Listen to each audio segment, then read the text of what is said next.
Message को पढ़ने के बाद भर बरसात में भी उसका चेहरा सूरज की तरह खिल उठा था। लकी ने इस मैसेज को पढ़कर खत्म किया ही था कि उसके फोन पर बारिश की बूंदें जमा होने लगी थीं। लकी ने थोड़ी देर की खुशी मनाने के बाद याद किया कि वो सच में गरीब नहीं था। असल में उसके परिवार ने उसे एक परीक्षा में डाल रखा था जिसका नाम था गरीबी अभ्यास परीक्षा।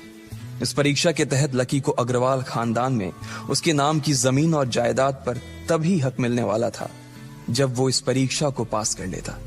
अचानक से उसे याद आया कि वो गरीब नहीं था बल्कि गरीब होने की परीक्षा दे रहा था।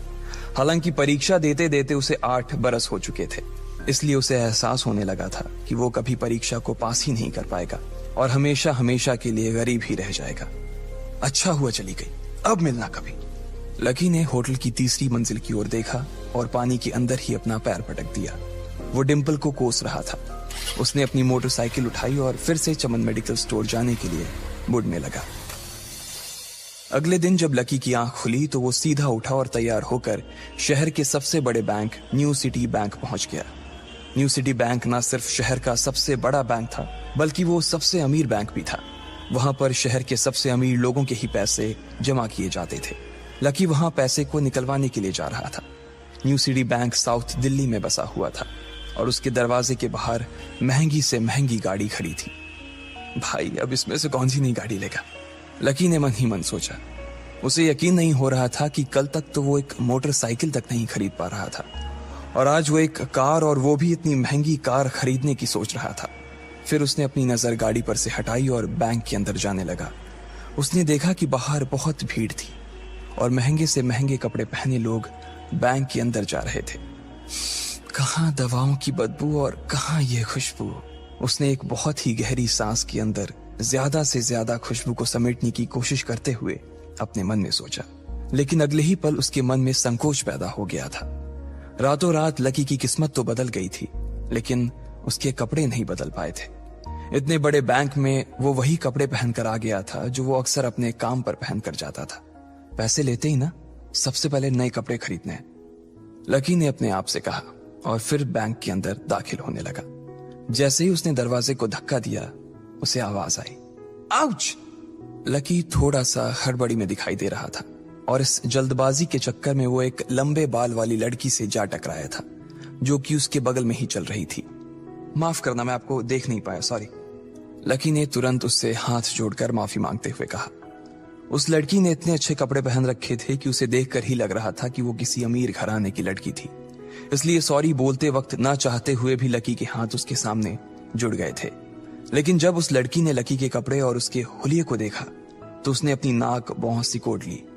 वो लगभग हर रोज इस बैंक में आया और जाया करती थी, लेकिन उसने आज तक इस बैंक के अंदर लकी जैसे फटीचर आदमी को घुसते हुए नहीं देखा था।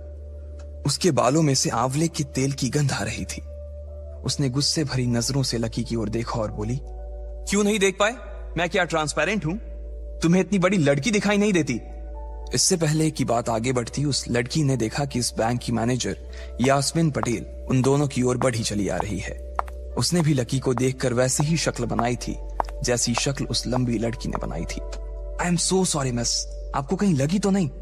यास्मीन ने उस लड़की से पूछा और फिर घिन्न भरी नजरों से लकी की ओर देखने लगी। लकी तमतमाती आंखों से उन दोनों को देखा जा रहा था। वो जानता था कि उसने इतनी जोर से भी दरवाजा नहीं खोला कि उसे चोट लग जाए, लेकिन असल में उसे यह मालूम नहीं था कि वो लोग उसे नहीं बल्कि उसके कपड़े को देख रहे थे। यास्मीन ने लकी को ऊपर से नीचे तक देखा और ना जाने उसके मन में क्यों शक पैदा हो गया। क्या आप मुझे बता सकते हैं कि आप यहाँ पर किस काम से आए हैं? यास्मीन ने बड़ी मुश्किल से अपने चेहरे पर एक मुस्कान लाते हुए कहा। वो उसका हुलिया देखकर ही समझ गई थी कि वो यहाँ का कस्टमर तो नहीं था।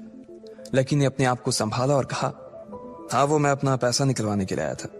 पैसे निकलवाने के लिए आए हो? यास्मीन ने लकी की बात को ही दोहराते हुए कहा। वैसे तो वो लकी की बात पर जोर से हंसना चाहती थी, लेकिन उसने अपने आप को थोड़ा सा काबू में कर लिया था। लकी की बात सुनकर उसे लग रहा था कि वो कोई पागल था जो यहाँ जबरदस्ती घुसा चला आ रहा था।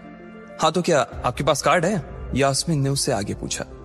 न्यू सिटी बैंक का कार्ड हासिल करना एक बहुत ही मुश्किल भरा काम था।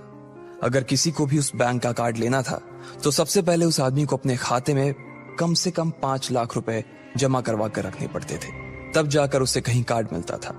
लेकिन लकी तो पहली बार ही यहाँ आ रहा था, इसलिए उसके पास कार्ड होने की कोई संभावना ही नहीं थी। लकी जब यास्मीन के सवाल का जवाब नहीं दे पाया तो यास्मीन ने फिर उससे पूछा, मैं पूछ रही हूं कि आपके पास कार्ड है?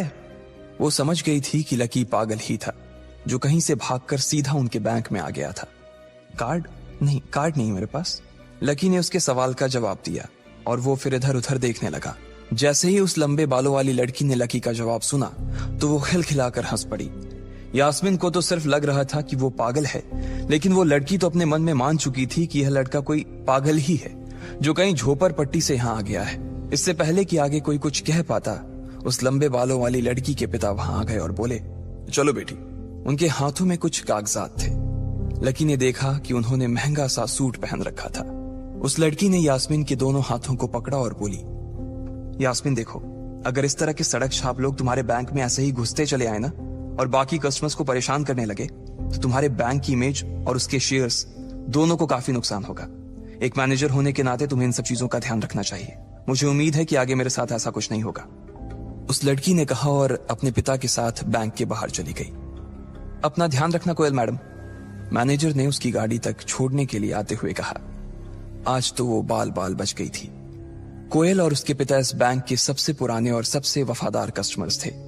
अगर आज यास्मीन उन्हें नाराज कर देती और वो उसके बैंक से अपना खाता बंद करवा देते तो शायद यास्मीन की नौकरी तक जा सकती थी। और यह सब हो रहा था उस पागल लकी की वजह से। इसे जल्द से जल्द यहां से भगाना पड़ेगा, यास्मीन ने अपने आप से कहा और फिर बैंक के अंदर आने लगी। यास्मीन उसे अपने बैंक से बाहर निकालने के तरीके के बारे में सोच रही थी, मगर जैसे ही वो बैंक में दाखिल हुई उसने देखा कि लकी वहां था ही नहीं। अरे अब ये कहां चला गया, उसने अपने आप से पूछा। वो इधर उधर देखने लगी, लेकिन लकी वहां भी नहीं था। यास्मीन को अच्छे से पता था कि वो उसके सामने तो बाहर नहीं निकला था। इसका मतलब था कि वो बैंक के अंदर ही था, लेकिन यास्मीन उसे ढूंढ नहीं पा रही थी। कुछ देर तक बैंक के सारे कोनों को देख लेने के बाद यास्मीन को लगा कि शायद लकी यहाँ बहुत ही असहज महसूस कर रहा होगा, और जब वो कोयल को दरवाजे पर छोड़ने के लिए आई तब उसके पीछे पीछे वो भी निकल गया होगा। चलो जान बची, यास्मीन ने अपने आप से कहा और अपने केबिन में आकर बैठ गई। जैसे ही उसने आज के दिन की पहली फाइल उठाई थी उसे किसी एक की झलक दिखी। ये कोई और नहीं बल्कि लकी ही था। अरे ये कहां छिपा हुआ था, यास्मीन ने अपने आप से ही कहा और तुरंत फाइल को टेबल पर रखकर वो ऑफिस के बाहर आ गई। उसने देखा कि लकी बैंक के वीआईपी लॉन्ज के बाहर खड़ा था और उसके खंबे की आड़ की वजह से वो यास्मीन की नजर से बाहर हो गया था। अब यास्मीन को तो वो मिल गया था, लेकिन उसके लिए उससे भी बड़ी एक और मुसीबत खड़ी हो गई थी।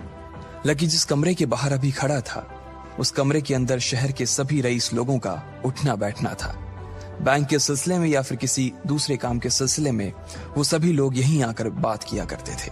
उस कमरे के अंदर जो लोग बैठे थे उन सबके करोड़ों रुपए इस बैंक के खाते में जमा थे। अब अगर ऐसे में लकी वहां घुस जाता तो सब लोग मिलकर यास्मीन की गर्दन पर चढ़ जाते। रुको, जहां हो वहीं खड़े रहो, यास्मीन जोर से और साथ ही गुस्से से चिल्लाई। बाकी के लोग जो वहां खड़े थे वो यास्मीन की ये चीख सुनकर डर गए थे। कुछ लोगों को उसकी इतनी जोर से आवाज करने की वजह से गुस्सा भी आ गया था और यास्मीन सबसे मुस्कुराते हुए माफी मांगकर आगे बढ़ती जा रही थी। वो लकी को किसी भी तरह से उस कमरे में जाने से रोकना चाहती थी, लेकिन उससे पहले ही वो उस कमरे के अंदर दाखिल हो चुका था। अरे यार, ये आदमी है या गधा, यास्मीन ने अपना ही सिर पीटते हुए कहा और वो भी उस कमरे के दरवाजे की ओर बढ़ने लगी। उसने उस कमरे का दरवाजा खोलने की कोशिश की, लेकिन वो अंदर से लॉक हो गया था। बाप रे, ये कैसा आदमी है, बिना परमिशन के अंदर घुसा तो घुसा, लेकिन दरवाजा भी अंदर से बंद कर लिया। अब यास्मीन की सांसें फूलती जा रही थी। उसे बहुत डर लग रहा था। उसका जी यह सोचकर घबराए जा रहा था कि ना जाने अंदर लकी और उस रिलेशन मैनेजर के बीच क्या हो रहा होगा। इधर जैसे ही लकी कमरे में दाखिल हुआ, वहां का कस्टमर रिलेशन मैनेजर जो कि सोफे पर फैला हुआ था, वो उसे देखते ही अचानक सीधा बैठ गया।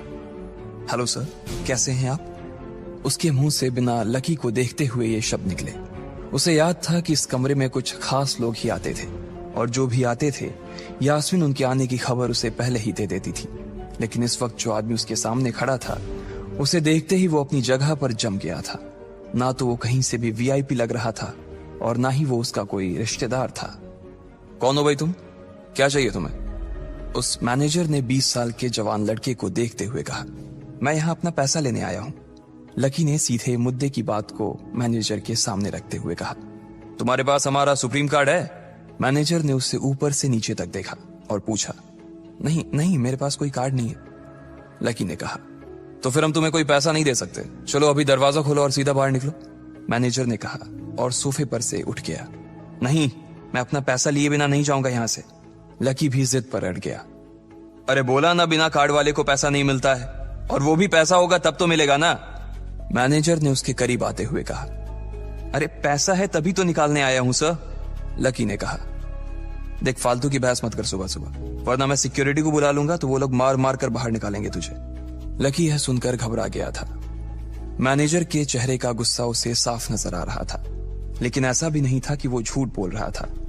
भले ही उसके पास कार्ड नहीं था, लेकिन इसका मतलब ये नहीं था कि वो अग्रवाल खानदान का लड़का नहीं था। जैसे जैसे मैनेजर उसकी ओर बढ़ता चला जा रहा था, लकी का डर भी बढ़ता जा रहा था। मैनेजर को लग रहा था कि वो कोई संकी था और वो उसे धक्का मारकर बाहर निकालने के लिए आगे बढ़ ही रहा था कि अचानक घबराए हुए लकी के दिमाग में एक आइडिया आया। फिंगरप्रिंट! उसने अपना अंगूठा कमरे में मौजूद उस मैनेजर के सामने उठाते हुए कहा। फिंगरप्रिंट? कौन सा फिंगरप्रिंट? मैनेजर ने चौंकते हुए पूछा। अरे अरे आपने कहा ना कि आपको कार्ड चाहिए, पर मेरे पास कार्ड नहीं है, फिंगरप्रिंट है, और मुझे मालूम है कि आपके यहाँ फिंगरप्रिंट से भी पैसे निकलते हैं। यह कहते ही लकी ने एक राहत की सांस ली थी, लेकिन मैनेजर को यह समझ नहीं आ रहा था कि आखिर लकी को फिंगरप्रिंट की जानकारी मिली कैसे। तुम फिंगरप्रिंट यूज करना चाहते हो? मैनेजर ने लकी को घूरते हुए पूछा। लकी की शक्ल और उसका हुलिया मैनेजर के लिए उसकी बातों से मेल नहीं खा रहा था। हाँ, मैं फिंगरप्रिंट यूज करना चाहता हूं सर, लकी ने सीना चौड़ा करते हुए कहा। उसे इस तरह देख तो मैनेजर और भी कंफ्यूज हो गया था। मैनेजर ने सोचा कि उसे एक चांस देना चाहिए, इसलिए उसने लकी को फिंगरप्रिंट इस्तेमाल करने की इजाजत दे दी थी। वो अपनी टेबल के पास गया और उसके दराज में फिंगरप्रिंट वाली मशीन ढूंढने लगा। 2-3 ड्रॉर में झांकने के बाद आखिरकार उसे वो मशीन मिल गई थी। चुपचाप यहां पर अपना अंगूठा लगाओ, मैनेजर ने मशीन को आगे बढ़ाते हुए लकी से कहा। लकी ने अपनी फटी हुई पैंट के पिछले हिस्से में अपना अंगूठा पोंछा और फिर उस मशीन पर लगा दिया। 2 सेकंड बाद मशीन में से एक आवाज आने लगी। उसके अंदर एक लाल बत्ती चल रही थी और वो जोर जोर से बीप कर रही थी। देखा, तुम्हारा फिंगरप्रिंट मैच नहीं कर रहा है। मैंने पहले ही बोला था कि कोई खाता नहीं है इस बैंक में तुम्हारा। मैनेजर ने लकी को ऐसे देखा जैसे वो कोई बड़ा अपराधी था। मैनेजर उसकी पैंट की ओर देखने लगा। उसे लग रहा था कि लकी ने अपनी जेब में कोई हथियार छुपा रखा था और वो मैनेजर को बेवकूफ बना रहा था। इससे पहले कि लकी अपनी जेब से कोई बंदूक या बम निकालता, मैनेजर ने अपना फोन निकाला और पुलिस का नंबर लगाने लगा। लकी ने उसकी स्क्रीन पर देख लिया था कि वो 100 नंबर पर फोन लगा रहा था। लकी बुरी तरह से घबरा गया था। वो बहुत ही उत्साह और जोश में अंदर तक तो चला गया था, लेकिन उसे मालूम नहीं था कि वो इतनी बड़ी मुसीबत में फंसने वाला है। अब आगे क्या होने वाला था? क्या लकी उसे पुलिस को बुलाने से रोक पाता? कहीं उसे कोई फेक मैसेज तो नहीं आया था? लकी कैसे इन मुसीबत से बाहर निकलेगा? इन सब सवालों के जवाब अगर आप जानते हैं तो प्लीज कमेंट बॉक्स में कमेंट करके हमें भी बताएं, और आगे की कहानी जानने के लिए हमारे साथ सुनते रहें